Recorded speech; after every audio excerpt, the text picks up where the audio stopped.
Monsieur le Président, Madame la Commissaire, chers collègues, je voudrais d'abord remercier et féliciter Madame la Commissaire pour la position de la Commission. Je m'inscris totalement dans cette position qui me paraît beaucoup plus raisonnable que ce qui a motivé, je ne sais pas sous quelle suggestion, ce débat aujourd'hui. La Tunisie est le premier pays, cela a été dit, de la région euroméditerranéenne à avoir signé un accord d'association. C'est un partenaire actif dans la politique de voisinage de l'Union européenne.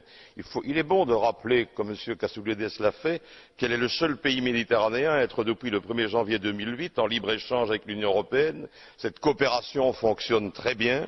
C'est un pays qui témoigne d'une excellente capacité d'absorption. La Tunisie a réalisé des progrès substantiels qui se sont traduits par un très bon niveau de développement avec des résultats socio-économiques reconnus par les institutions internationales. Sur le plan économique, la Tunisie a réalisé un taux de croissance moyen de 4,6% au cours de la période 2002-2008. De surcroît, elle a réussi à alléger le fardeau de sa dette. Sur le plan social, il n'est pas juste d'ignorer les progrès réalisés, notamment en faveur de la femme. Les indicateurs sont éloquents.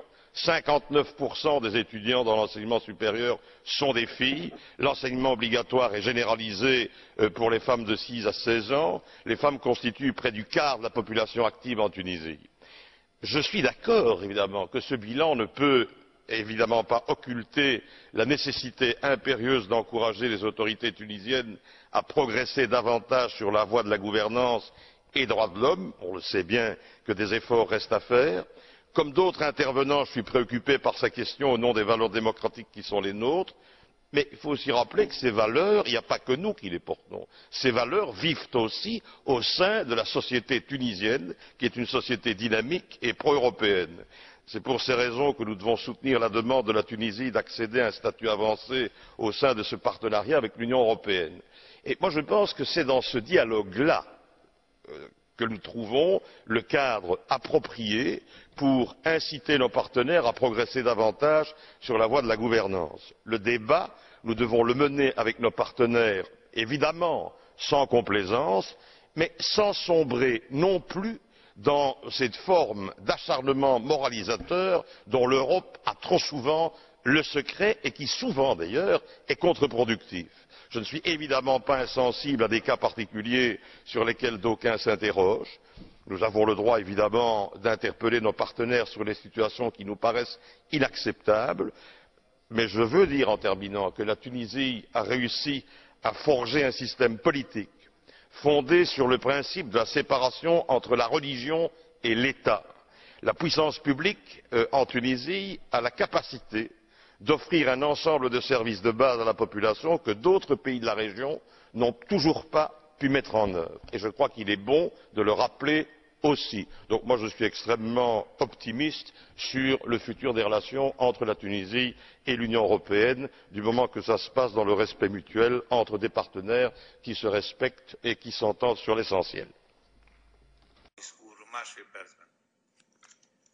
Monsieur le Président, chers collègues, pour échapper aux caricatures, nous en avons entendu quelques-unes ce matin, j'aimerais rappeler quelques éléments objectifs concernant la Tunisie, pays partenaire de l'Union européenne.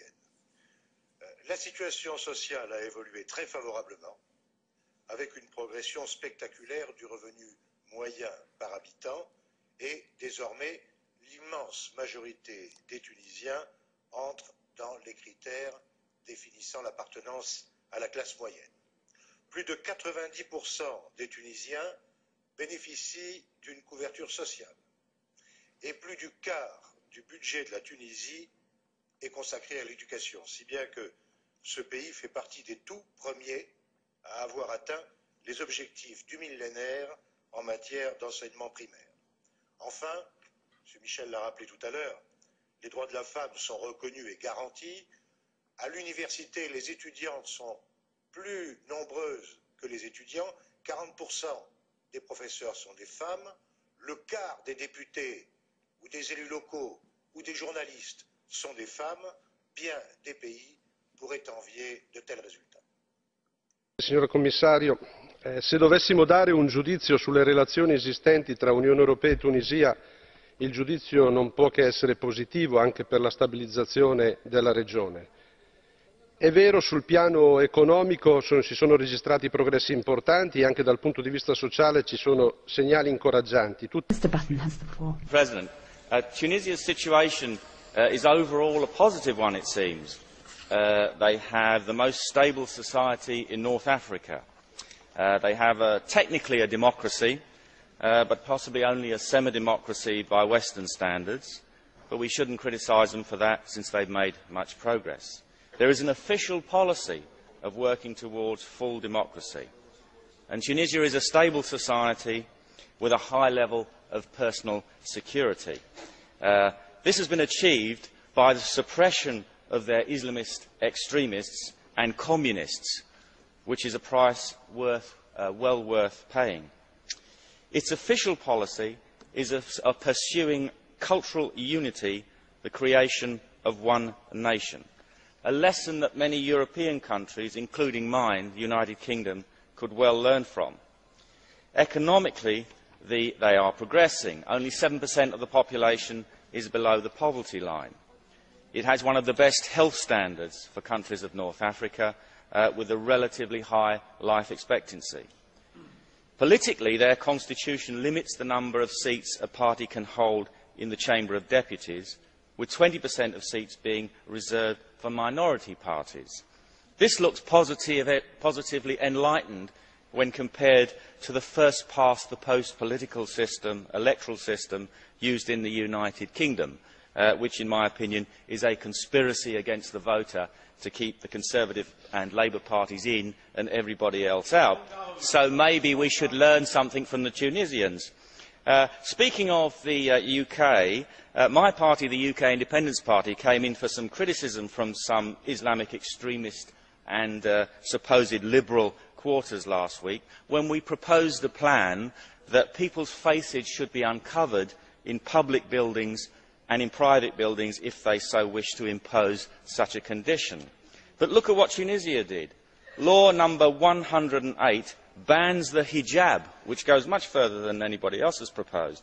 The Religious Affairs Minister, Abu Bakr Akhzouri, has slammed the hijab as running counter to the country's, quote, cultural legacy, unquote, considering Islamic dress as, quote, a foreign phenomena, unquote, in society. Well, that's very interesting to come out of an Islamic country.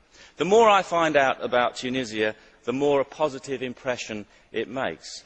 But I've seen some figures which said that €70 million is to be spent on key projects in the EU neighbourhood scheme. My constituents, who are some of the poorest in London, cannot afford that kind of expenditure. We want trade, friendship and cooperation with Tunisia, but not at the price of robbing the taxpayer in the UK.